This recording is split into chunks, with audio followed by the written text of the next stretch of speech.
We don't care. The United States and NATO, we do not care how many Ukrainians die. Not civilians, not women, not children, not soldiers. We do not care. It's become a great football game. We've got our team, they've got our team, rah, rah. We want to get the biggest score and run it up.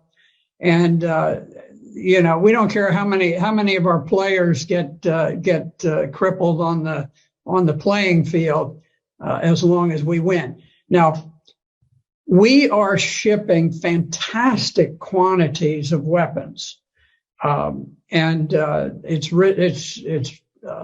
caused the stock of Raytheon, which creates missiles, and Northrop Grumman, which creates aircraft and so forth, and missiles. All of these defense industries have become tremendously bloated with tax dollars. I don't think it's ultimately going to change the outcome. I think that Russia will prevail. The Ukrainians are in a very awkward strategic position in the east, but if you look at the way that this unfolded,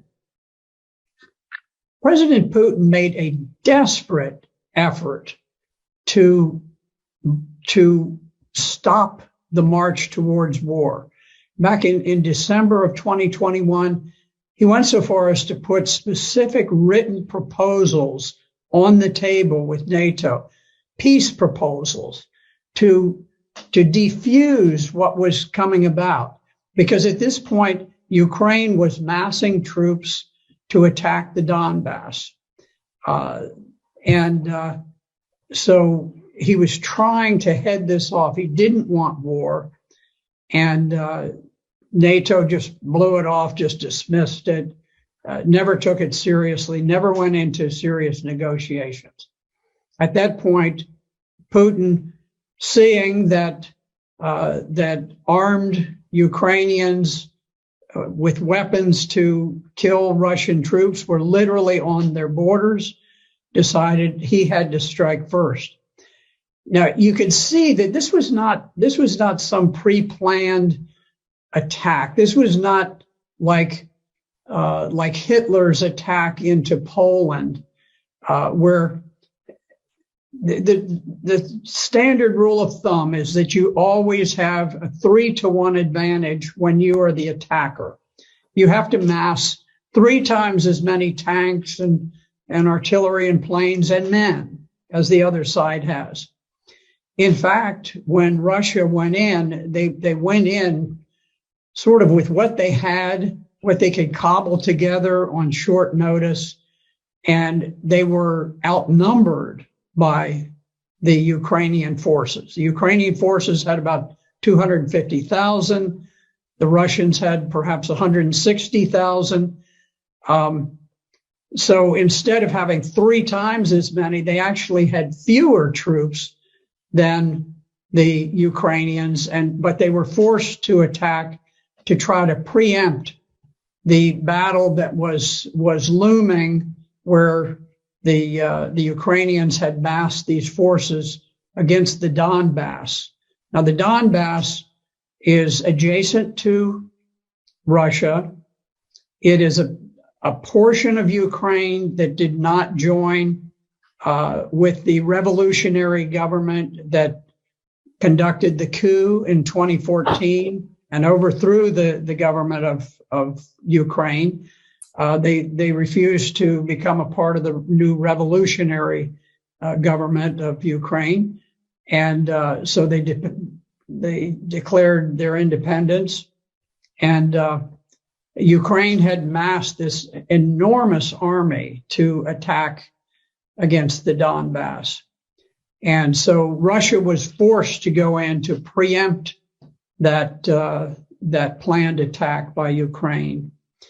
And you could see that Russia very much hoped that they could conduct this special operation without unduly causing casualties for the Ukrainians, because they they think of the Ukrainians, or at least they did think of the Ukrainians as brother Slavs, that they wanted to have good relations. But there was a famous picture with a Russian tank that had been stopped by a gathering of maybe 40 civilians who just walked out in the road and blocked the road, and the tank stopped.